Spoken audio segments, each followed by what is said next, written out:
Kemarin kita sudah membahas tentang bagaimana cara mendidik anak. Kita contohkan dengan Luqmanul Hakim dalam mendidik anaknya. Nah, sekarang kita lanjutkan. Bismillahirrahmanirrahim.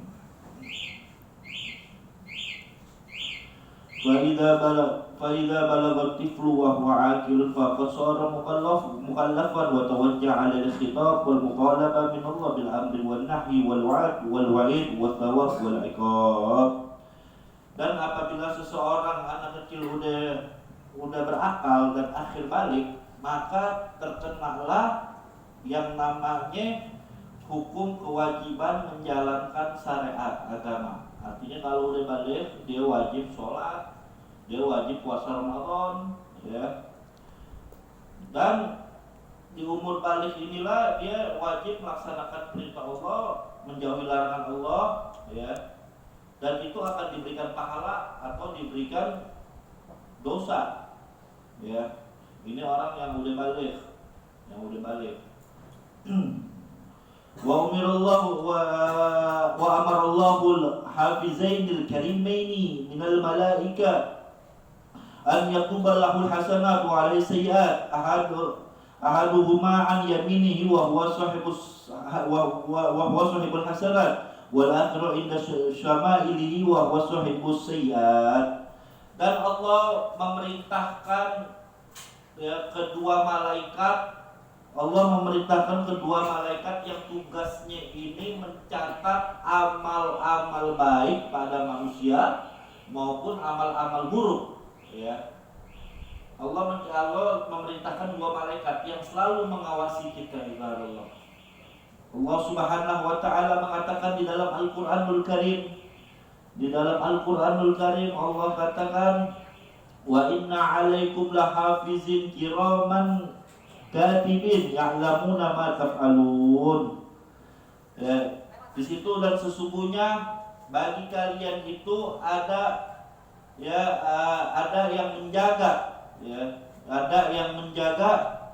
dua malaikat yang mulia yang dia mengetahui apa yang kau kerjakan maupun apa yang kau perbuat. Dan di ayat yang lain Allah katakan dalam surat Qaf ayat 17-18, Allah katakan ma yalfizu min qaulin illa ladayhi raqib atid. Ya, dan tidaklah perkataan yang diucapkan oleh manusia melainkan itu di situ ada raqib dan atid.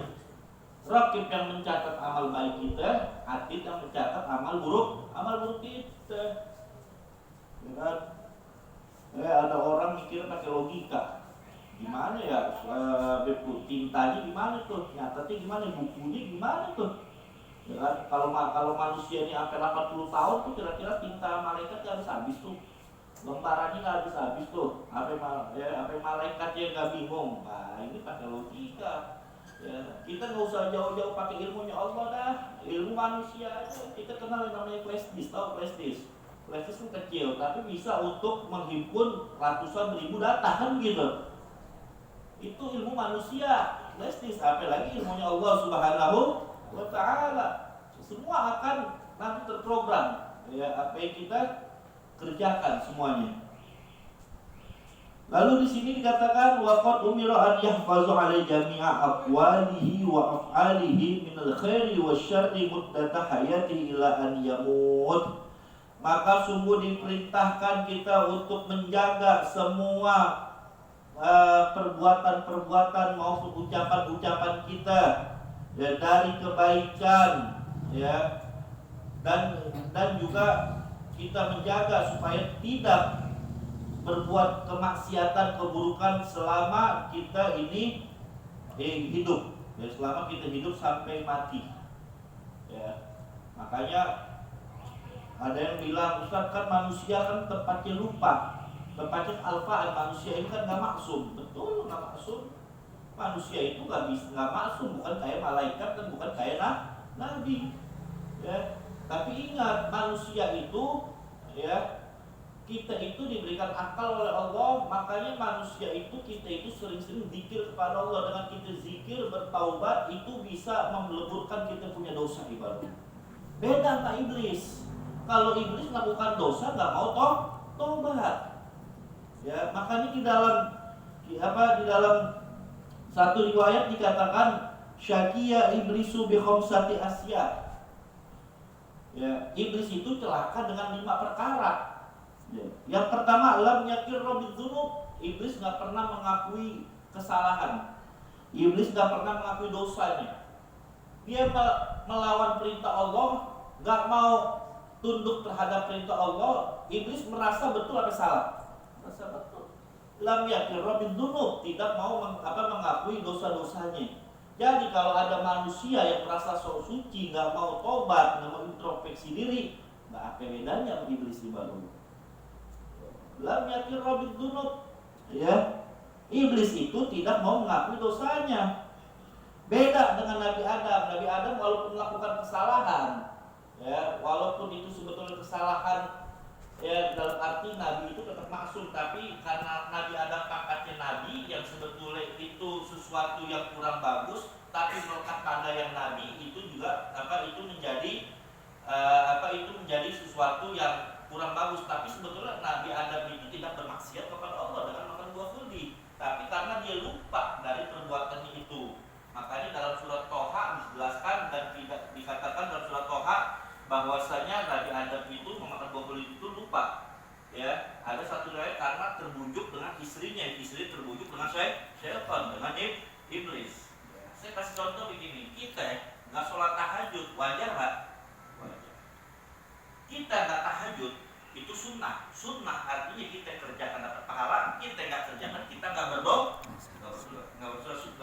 sunnah. Tapi kalau sekelas makam aulia, nggak usah nabi dah, makam aulia aja dah, dia nggak sholat tahajud, dia meninggalkan tahajud, itu menjadi aib buat diri baru. Kalau kita nggak tahajud, aib nggak buat kita? Nggak. Ya kan? Dapat sekali dalam sebulan dicatat, betul nggak? Tapi buat aulia nggak tahajud itu aib buat dia. Walaupun hukumnya sunnah. Apalagi makam yaitu sekelas para nabi yang di atas aulia. Makanya iblis celaka, lam yakirra bidzunub, tidak mau mengikrarkan dosanya. Ya. Nabi Adam kebalikannya. Ya. Nabi Adam alaihissalam yakirra dzunub. Ya. Nabi Adam itu yaitu aqarra bidzunub, dia mengakui yaitu pernah melakukan kesalahan dosanya. Makanya ada doanya, Rabbana zalamna anfusana wa illam taghfir lana wa tarhamna lanakunanna minal khasirin. Nabi Adam, Rabbana zalamna anfusana, wahai Tuhan kami telah menzalimi diri kami. Ya. Rabbana zalamna anfusana wa illam taghfir lana, ya, jika Engkau tidak mengampuni kami, wa illam taghfir lana wa tarhamna, dan Engkau sayangilah kami, wa tarhamna lanakunanna minal khasirin. Kalau Engkau tidak mengampuni kami, maka kami khawatir kami menjadi orang yang merugi. Nah, tapi kalau iblis ada nggak begitu? Ada. Itu iblis tuh. Lam yakirra bidzunub, tidak mau mengakui kesalahannya. Terus yang iblis itu yang kedua apa? Walam yamdam alaih, tidak merasa menyesal. Habis dia berbuat dosa kepada Allah, nggak mau tunduk perintah Allah, bermaksud sama Allah, nggak menyesal diri. Jadi kalau manusia ada melakukan dosa terus nggak istighfar, nggak tobat, nggak nyesal, apa bedanya sama iblis? Terus yang iblis yang ketiga, walam yalumma nafsahu. Iblis itu yang ketiga nggak mau mengintrospeksi dirinya. Rasa diri paling mulia, nggak mau introspeksi dirinya. Makanya ketika iblis hasud kepada Nabi Adam, ya, iblis mengatakan kepada Allah, ya Allah, ana khairun minhu, saya lebih baik darinya. Khalaqtahu min tin wa khalaqtani min nar. Engkau ciptakan Adam dari tanah, engkau ciptakan aku dari api. Aku lebih baik darinya. Itu sombong, ya. Nggak mau mengintrospeksi diri. Jadi kalau ada orang yang sombong, yang selalu mengkoreksi kesalahan orang lain tapi nggak mau mengoreksi diri, nggak ada bedanya sama iblis. Makanya kita jangan sibuk mencari kesalahan orang lain, sibuklah kita nih dengan diri kita sendiri. Ya, nggak usah kita sombong, nggak usah kita hasud. Terus iblis itu yang keempat, walam ya'zam ala taubah. Iblis yang keempat nggak mau berazam untuk betul-betul bertaubat, ya, bertaubat. Makanya Nabi SAW setiap sebelum tidur itu beristighfar sebanyak 100 kali. Astagfirullahaladzim, astagfirullahaladzim, astagfirullahaladzim, istighfar. Karena kita nggak tahu, kita ini manusia kadang-kadang sering lupa, sering lalai, sering kita berbuat dosa sadar maupun tidak sadar. Nabi aja yang udah maksum, yang kekasih Allah masih berzikir kepada Allah, masih istighfar. Ya, kita istighfar, astagfirullahaladzim, astagfirullahaladzim. Ya, makanya kalau habis sholat kita baca astagfirullahaladzim li walidayya, itu lebih bagus tuh. Astagfirullahaladzim li walidayya wa li jami'il mu'minin. Artinya astagfirullahaladzim li, ya Allah, ampunilah diriku, walidayya, dan ampunilah juga orang tuaku. Artinya kita di sini kita minta ampun kepada Allah buat diri kita dan juga buat orang tua, wali jami'il mu'minin, dan untuk seluruh orang-orang yang beriman. Ya, tapi iblis nggak pernah bertobat. Dan yang kelima, iblis sesatnya wa qanata min rahmatillah. Iblis sudah merasa putus asa dari rahmat Allah. Dia merasa putus asa dari rahmat Allah. Padahal Allah katakan rahmatnya Allah itu lebih luas daripada murkanya Allah. Ya. Engkau dekat sama Allah, Allah lebih dekat kepada kalian.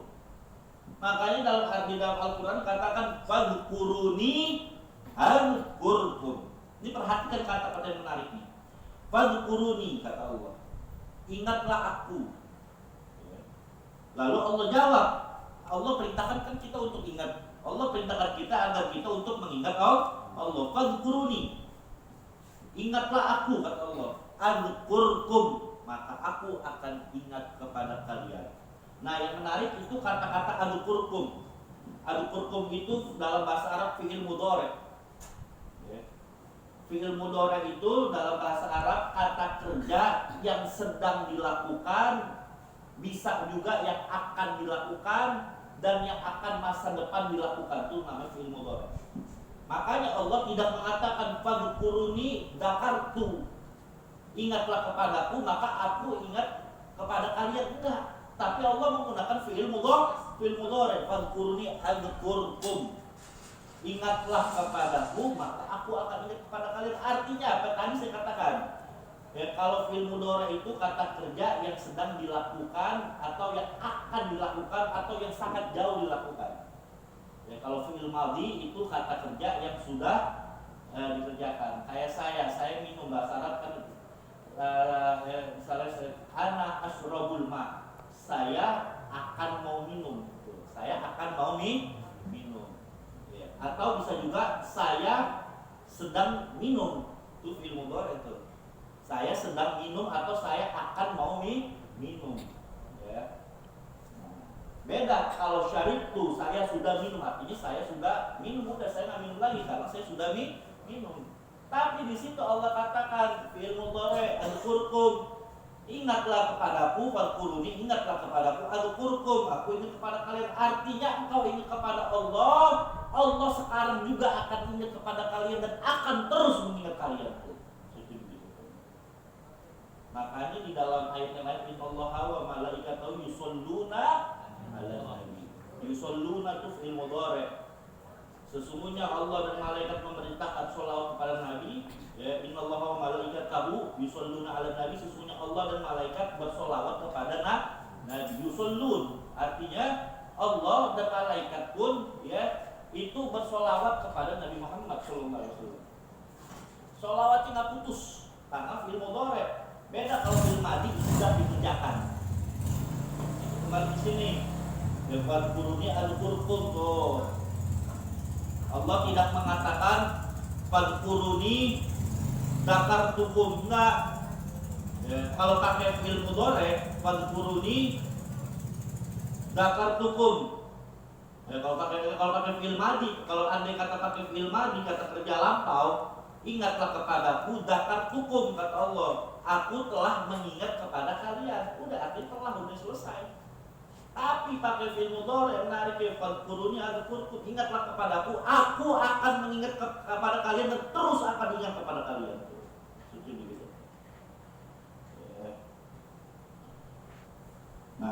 Jadi kita jangan jangan kita putus dari rahmat Allah. Sebesar apapun dosa kita, insya Allah kalau kita tobat, Allah ampuni. Allah akan ampuni. Ya, insya Allah. Ya, selama kita ruh masih dalam kandung badan, ya, selama belum sakaratul maut, Allah masih membuka tobatnya. Itulah rahmat Allah. Beda sama manusia. Manusia kadang-kadang memaafkan susah, betul. Beda sama manusia. Manusia kadang-kadang susah maafin, ya kan?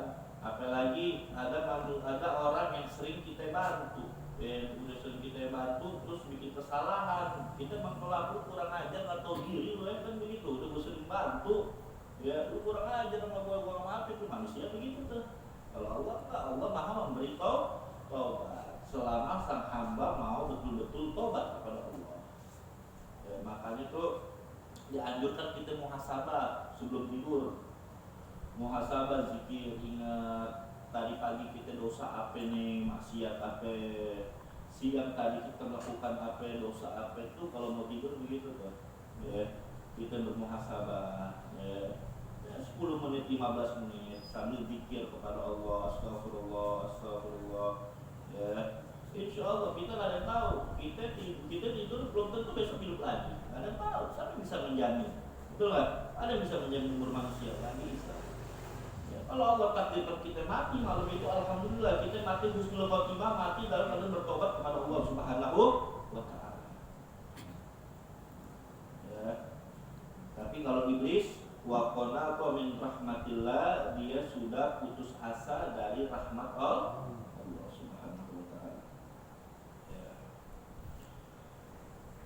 Jadi terus kita lanjutkan.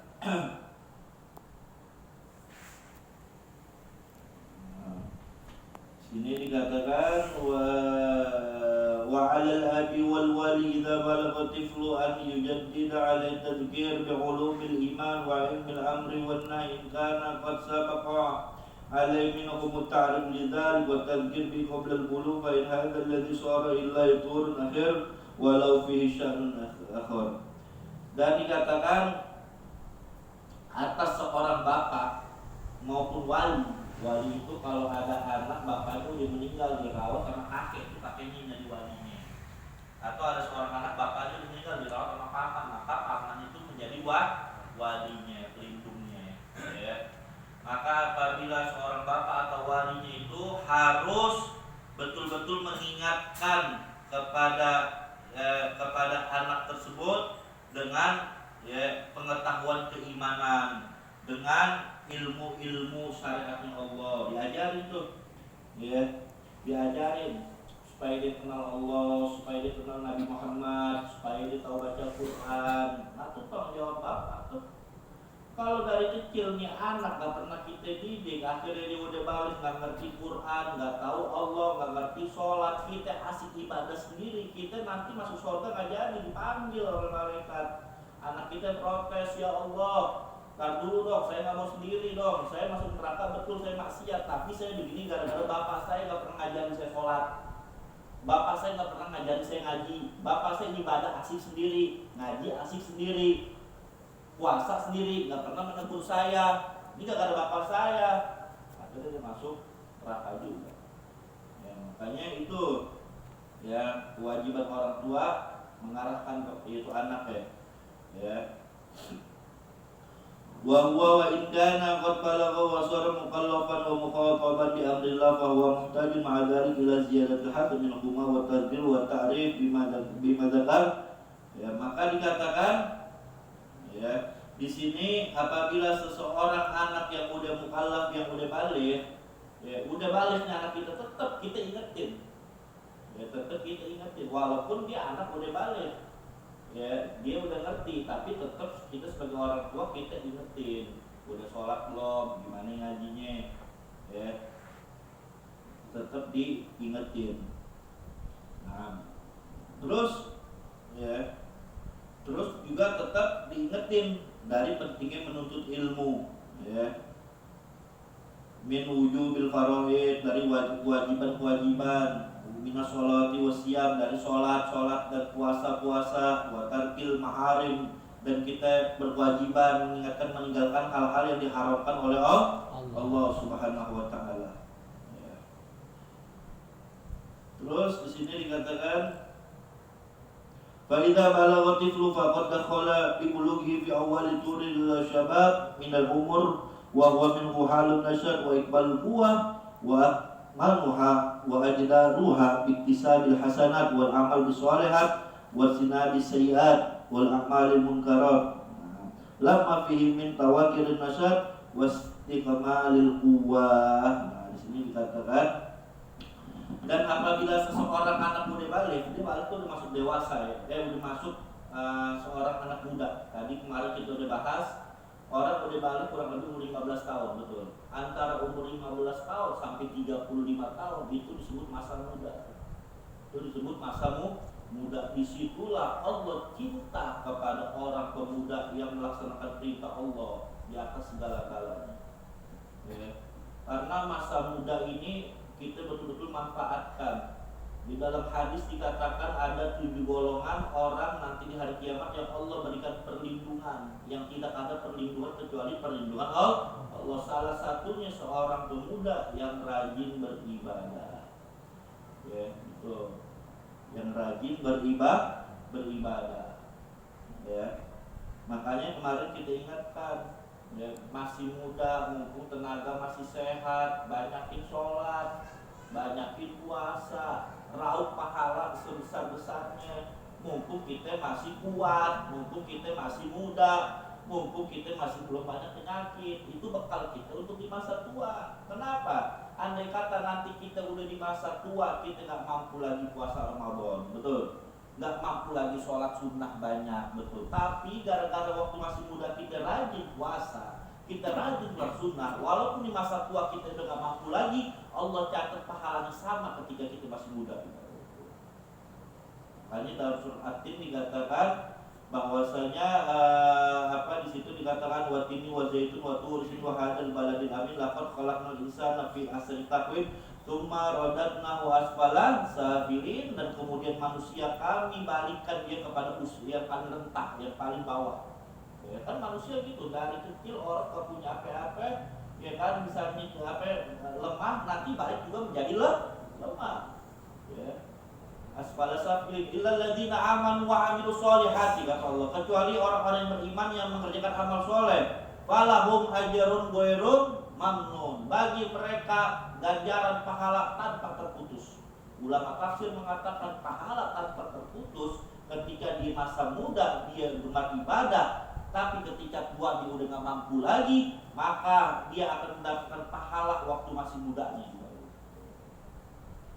Kan kadang-kadang kita lihat orang tua udah gak mampu puasa, betul, gak dosa karena udah gak mampu, sering sakitan, tapi tetap mesti bayar fidyah. Ya, walaupun dia gak puasa, cuma bayar fidyah, tapi Allah catat dia seperti puasa ibarat. Ya. Sholat 5 waktu, ya, sholat 5 waktu itu kewajiban. Mungkin dia udah gak mampu berdiri, cuma mampu rentahan, cuma mampu duduk, tapi Allah catat seolah-olah dia sholat sambil berdiri. Jadi jangan remehkan masa muda antum semua. Ini untuk bekal kita di masa tua. Dikatakan oleh Habib Abdullah bin Haddad, umur masa muda ini nih, pemuda ini nih, kalau umur 70 sudah pemuda lagi. Dan kecuali kalau urusan kawin lagi lah tuh, lagi muda-mudain lah. Umur muda, umur 15 sampai 35 tahun. 35 atau 36 sampai umur 55 itu masuk ke umur dewasa, kematangan. 36, apalagi umur 40, hati-hati. 40 orang hati-hati jelek, gak berubah, sampai tua aja jelek tabiatnya. Itu dimasuk umur 40. Makanya diingatkan di sini. Walakinnahu sya'nun mukhdirun wa halun mukhawifun. Akan tetapi masa muda ini masa juga yang mengkhawatirkan. Di masa muda inilah masa yang menakutkan, diingatkan sama Habib Abdul Haddad. Kenapa? Ya. Kenapa di masa muda juga masa yang saling mengkhawatirkan? Al-kathir min syabab au ka'aktarihim maila ila syahwatid dunya, karena di masa muda inilah lebih condong orang godanya ke syahwat dunia, ya. Wa lidzatil lidzatil ajilah, dan di masa muda inilah orang banyak tergoda dengan kelezatan dunia yang sementara, ya, yang segera. Wa takasul an taat, dan di masa muda inilah yang mengkhawatirkan orang malas untuk taat kepada Allah wal khairat wal amal sholihat, dan di masa muda inilah orang malas juga beramal baik. Ya. Jadi makanya itu Allah tuh kasih pahala besar bagi seorang pemuda karena cobaannya juga berat. Di masa muda inilah ini nafsu lagi bergejolak. Di masa muda inilah tantangan juga lagi luar biasa. Malam minggu ada seorang pemuda diajakin ngapel ame ngaji, pilih mana doanya kan? Iya. Ngapel ngaji. Ngapel gitu. Iya. Datang setan udah pengajian karaji masih ada malam Jumat. Nanti ngapel dulu. Goda. Ngapel bonceng-bonceng naik motor ame motornya enggak jelas. Bonceng-boncengan. Itu ngapain bonceng-boncengan? Enggak apa-apa, orang cuma bonceng-boncengan. Datang setan minta bonceng-boncengan, yang tadinya cuma berduaan doang, tahu-tahu pergi berdua balik bertiga. Banyak kan kayak gitu? Banyak.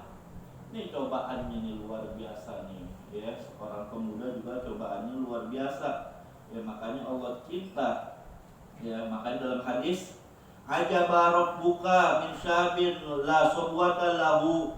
Ya Allah takjub kepada dari seorang pemuda yang tidak mengikuti hawa nafsunya. Dan dalam hadis qudsi yang lain Allah katakan ayyuhas syabab at-tariqu syahwatuhum min ajli anta indi kaba'dil malaikati subhanallah. Allah katakan, ya, wahai seorang pemuda, barang siapa di antara kalian yang meninggalkan syahwat kalian, yang kalian itu taat kepadaku, yang kalian meninggalkan hal-hal yang haramkan, maka kedudukanmu seperti kedudukan malaikatku di sisiku. Ya, itu di antara itu masa muda, ya. Mudah-mudahan insyaallah Allah Subhanahu wa taala menjaga kita, diri kita, lisan kita dari hal-hal yang betul-betul, ya, yang bisa mendatangkan murkanya Allah Subhanahu wa taala. Amin ya rabbal alamin. Subhanallah. Ya, mungkin ini udah masuk waktu Isya ya. Isya. Hah? 5 menit lah. Ya, ada yang mau bertanya silakan. Iya, silakan. Ulama menjelaskan bahwa Tuhan telah membunuh sebagian jiwa manusia. Menjadikan dia bertobat besar. Jadi jangan berhubungan dengan pendeta. Wahai pendeta, telah membunuh sebagian jiwa manusia. Kalau hadap bertobat tidak ada, bunuh lagi satu jiwa manusia. Kemudian itu masa sesal lagi ingin bertobat. Kemudian jalannya betul-betul alim ulama. Wahai alim ulama, saya telah membunuh jiwa manusia, apa bertobat masih ada. Tapi kamu jangan kasih lagi. Kamu sudah bukan di jalan sama itu, sampai di jalan sama ada terlibat dengan dunia. Tanahnya bir. Zaman apakah itu? Kalau zaman Nabi Muhammad atau zaman Nabi Musa? Nabi Musa. Antara mereka ajab, atau mereka rahmat, bagaimana itu? Antara dia. Itu zaman Bani Israil. Jadi ada orang yang pengen membunuh banyak, atau pengen taubat, tapi ditanya nih dia sama seorang pendeta, wahai pendeta saya pengen taubat, ya, atau bahasanya dulu pendeta namanya kaum pemuka agama mereka. Kira-kira nih Tuhan memberikan tobat saya nggak? Oh enggak, itu kebanyakan dosa numpuk. Akhirnya dipesel bunuh dari sekalian, kan begitu. Akhirnya sampai dia ketemu itu satu orang soleh, ditanya, wahai fulan, aku ingin taubat tapi dosaku udah banyak, aku udah membunuh 100 orang, apakah masih bisa? Akhirnya orang soleh tersebut yang mengatakan, kau masih bisa bertobat kepada Allah, ya Allah masih memberikan tobat, tapi asal kau pindah kampung kau, karena kampung kau itu yang membuat kau rusak, kau pindahlah ya ke kampung sebelah. Akhirnya ternyata tahu-tahu Ketika dia mau pindah hijrah dari kampung yang rusak ke kampung yang baik, kalau di pertengahan jalan dia meninggal. Datang nih malaikat berdebat, malaikat rahmat, malaikat azab. Kata malaikat azab, "Tar dulu, ini orang udah banyak dosa, udah 100 orang kebunuh, ini tempatnya di neraka." Tapi kata malaikat rahmat, "Entar dulu. Entar dulu, ini orang memang banyak dosa, tapi dia punya niat untuk taubat kepada Allah Subhanahu wa taala. Dia sebelum mati udah niat pengen taubat. Dan Allah Maha memberi taubat." Oh, ribut nih buat malaikat. Akhirnya Allah Subhanahu wa taala mengutus satu lagi malaikat untuk mempertengahinya. Ya, akhirnya datang satu malaikat lagi untuk menjadi penengahnya. Udah, malaikat rahmat, azab, jangan ribut. Gini aja dah. Kita ukur aja dah. Kalau nih orang jasadnya lebih antara badan dia dengan kampung yang baik itu yang ingin hijrah itu lebih jauh jaraknya, lebih dekat jaraknya, maka berarti dia termasuk malaikat rahmat. Tapi kalau seandainya ini orang kita ukur dari kampung yang dari kampung yang banyak dosa, dari kampung ini ternyata jarak dia lebih dekat daripada kampung yang banyak dosa tadi, maka dia masuk ke malaikat azab. Akhirnya atas izin Allah, dalam satu riwayat Allah memendekkan tuh kampung yang baik yang dituju dengan jasadnya. Akhirnya dia menjadi rahmat, akhirnya mendapatkan dia itu menjadi bagian dari malaikat rahmat. Dalam kasus ini apa yang kita ambil pelajaran? Satu, kita nggak tahu akhir hidup kita, husnul khotimah, nggak ada yang tahu.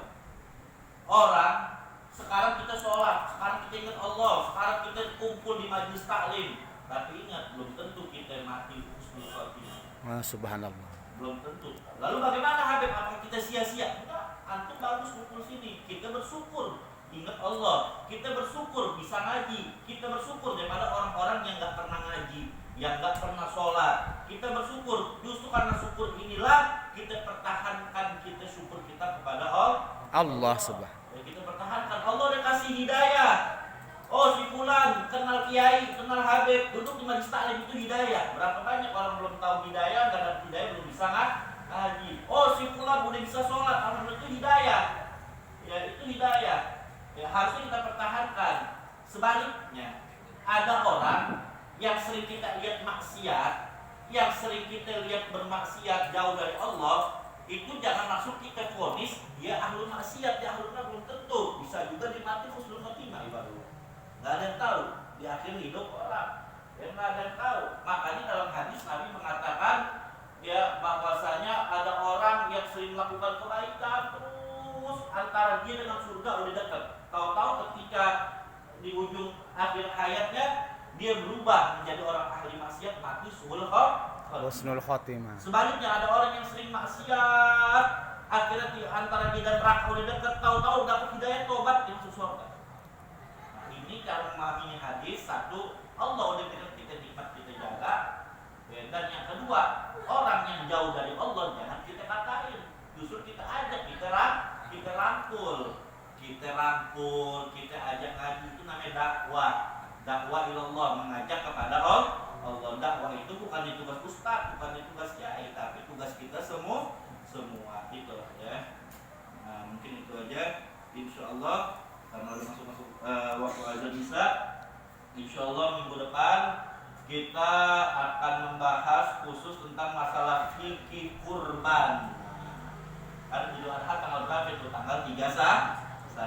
Besok malam Jumat depan tanggal 23 tuh kita bahas fikih kurban. Kambing yang boleh dikurban umur berapa sih? Itu perlu tahu tuh. Sapi, ya kan, buat 7 orang maksudnya apa sih? Ada kambing, ada daging yang dinazar, ada daging yang dagingnya, ada hewan kurban yang boleh dimakan dagingnya, ada yang nggak boleh dimakan dagingnya. Itu insya Allah minggu depan ada harap antum hadir. Ini pembahasan penting masalah Idul Kurban dan Idul Adha. Itu aja. Al-Fatihah biniyatil maqbulah wa min kulli sulul mahmud wa ila hadratir rasul badul ummiha wa baniha wa baniya mahabbiha bisiril Fatihah. A'udzubillahi minasyaitonir rajim. Bismillahirrahmanirrahim. Alhamdulillahi rabbil alamin arrahmanir rahim maliki yaumiddin. Iyyaka na'budu wa iyyaka nasta'in. Ihdinas siratal mustaqim. Suratal ladzina an'amta 'alaihim ghairil maghdubi 'alaihim waladdallin. Amin. Bismillahirrahmanirrahim.